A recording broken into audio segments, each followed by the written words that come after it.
Honorable Vice Chairman sir and colleagues from media for this press conference.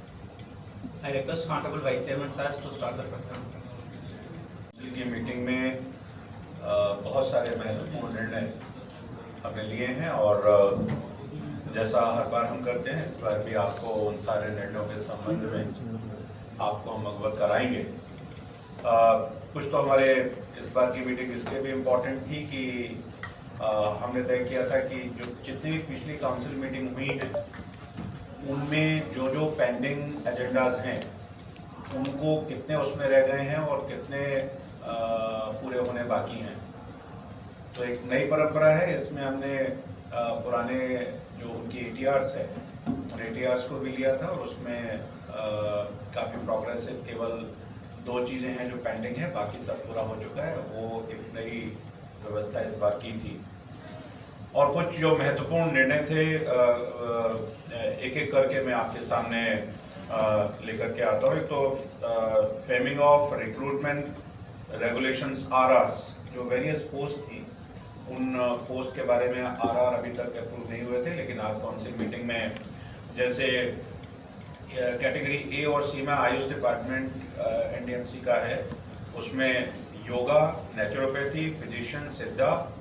Pharmacist, Ayurvedic pharmacist, pharmacist सिद्धा, pharmacist homeopathy,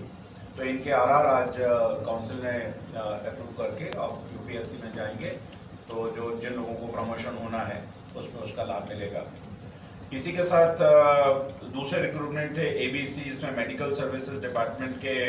post है, जैसे assistant nursing superintendent हैं, senior nursing officer हैं, nursing officer हैं, radiographers हैं, plaster technician हैं, junior radiographers हैं, CSSD attendant हैं, प्लास्टर असिस्टेंट इत्यादि। इन सब के भी RR, क्योंकि RR बहुत टाइम से प्रमोशन NDMC में नहीं हो रहे थे, तो उनके RR भी अप्रूव हुए हैं और वो भी अप्रूव करके ये RR UPSC में जाएंगे और जल्दी से कर्मचारियों की जो पदोन्नति है, उनकी जो प्रमोशंस हैं, उसकी प्रक्रिया में तेजी आएगी। इसके साथ ही एक महत्वपूर्ण एजेंडा था कि extension of validity of national capital territory Delhi laws special provision act 2011। ये सभी सिविक एजेंसीज, इसमें NDMC भी एक है, MCD भी है, DDA भी है, DOSIP भी है, सभी को उन्होंने भेजा था और ये मंत्रालय ने हमारे कमेंट के लिए भेजा था, क्योंकि 30 तारीख को ये एक्ट समाप्त हो रहा है, जिसकी वजह से डेमोलिशन वगैरह जनता के हित में, जनता के हितों को ध्यान में रखते हुए इस एक्ट को हमने अपनी तरफ से दोबारा से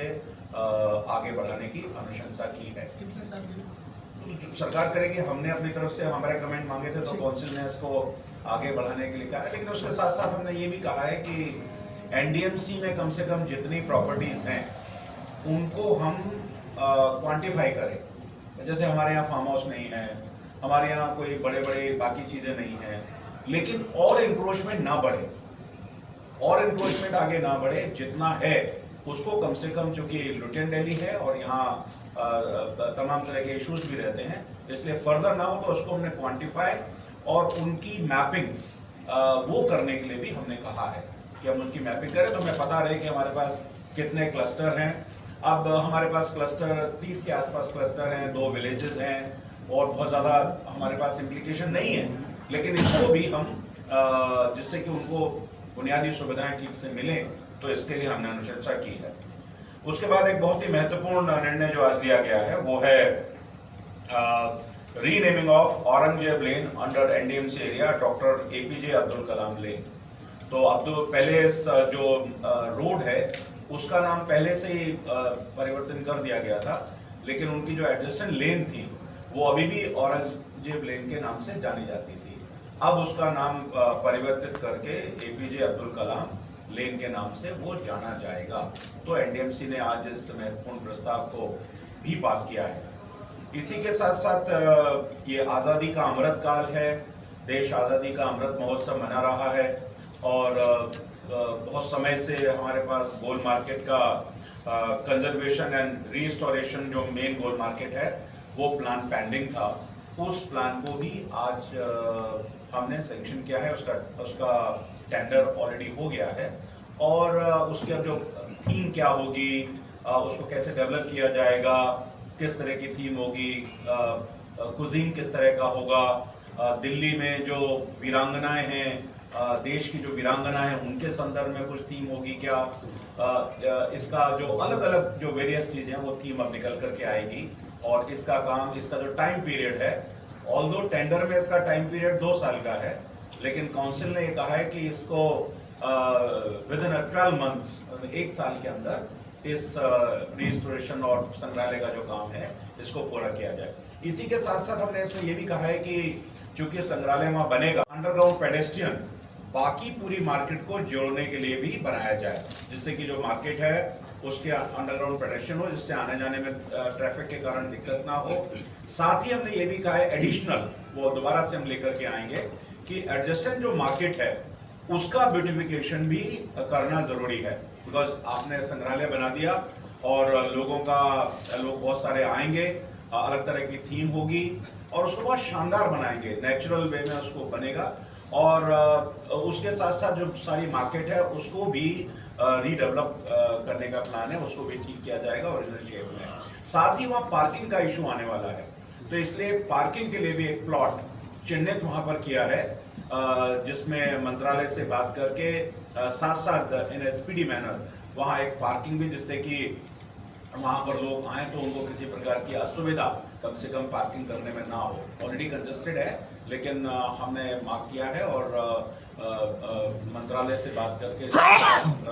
करके उसको भी एक्सपेक्ट करेंगे। इसकी एक मीटिंग ऑलरेडी लेफ्टिनेंट गवर्नर के साथ हुई थी, ये सारे इश्यूज उसमें आए थे। तो ये एक नए भारत और आत्मनिर्भर भारत और अमृत काल का एक बहुत बड़ा चिन्ह ये एनडीएमसी के लिए बनेगा। इसके साथ ही 600 lakhs का प्रिक्योरमेंट ऑफ एलोपैथिक मेडिसिन का, तो रूटीन का वो है जो कि मेडिसिन लेनी होती है। इसमें हमने एक चीज़ और ऐड की है, इसके साथ साथ हमने कहा है कि पिछली बार जब हमारा बजट सेशन आया था तो हमने कहा था कि मेडिसिन टू ऑल, और इसलिए जो भी एनडीएमसी में है उसको वहाँ मेडिसिन फ्री मिले, इसको भी हमने ऐड करने के लिए इसमें कहा है। इसके साथ साथ smart control LED lights replacement of HPSB light, जो पुरानी ओल्ड सोडियम लाइट आप लोगों ने देखी होंगी, हमारे यहाँ 22,500 के आसपास थी, ऑलरेडी रिप्लेस हो चुकी है, लेकिन उसमें से 8,500 लाइट्स अभी पेंडिंग है, जिन स्मार्ट लाइट को हम सोडियम लाइट से चेंज कर रहे हैं, जिसका सीधे कनेक्ट स्मार्ट लाइट का हमारे कंट्रोल एंड कमांड सेंटर से होगा। और उस कंट्रोल एंड कमांड सेंटर में जैसे बाकी लाइटों को आप मॉनिटर करते हैं, इन लाइटों को भी आप मॉनिटर कर पाएंगे। एक था कब तक पूरा कंप्लीट हो जाएगा? टाइम ड्यूरेशन, इसकी डिटेल हम आपको निकाल देंगे, उसमें जो हमारा टेंडर नोटिफिकेशन टेंडर है उसमें है, उसका दे देंगे आपको। ऑलरेडी काम चल रहा था and I will let you know. जरा निकाल दीजिएगा हेमलता, इसमें से क्या है दे देंगे अभी आपको। इसके साथ साथ एक टेक्निकल है 11 kVA ग्रेड एसटी केबल्स का परचेज का है, जो लगातार सेंटर विस्ता है, खास करके एम्स है, वहाँ का जो ऑगमेंटेशन होना है बिजली की लाइनों का, उसके लिए परचेज का है। इसके साथ ही desilting and rehabilitation of old silver line in NDMC area, ये हमारा मधुली में मार्ग पर, सत्य सदन से मधुली में मार्ग, कौटल्य मार्ग पर और कुशक नाला के अंदर इसको ऑगमेंटेशन करना है, और खास करके मानसून भी है, उसको ध्यान में रखते हुए भी तो एक बड़ा ऑगमेंटेशन का काम है, ये उसमें होगा। बाकी एक डेमोलिशन सीएनडी वेस्ट का है, सीएनडी वेस्ट में ऑलरेडी एक कंसेशनर एनडीएमसी के पेमेंट का था, उसको हमने पास किया है। इसके साथ ही 2 विषय हमने जो ध्यान के लिए हम लेकर के आए हैं। एक तो जो डेथ केसेस हैं, अनुकंपा के आधार पर नौकरियां जिनको मिलनी है, ये मैटर पिछले 2019 के बाद से पेंडिंग था, और ये स्पेशल मेंशन इसमें मैंने किया था और सभी मेंबर्स ने उसमें सहयोग किया। तो काउंसिल ने हमको आश्वासन दिया है कि नेक्स्ट काउंसिल मीटिंग तक, मैंने कहा कि इसको हमको टाइम आउट करना है, तो नेक्स्ट काउंसिल मीटिंग तक डेथ केस सारे के सारे सेटल हो जाएंगे।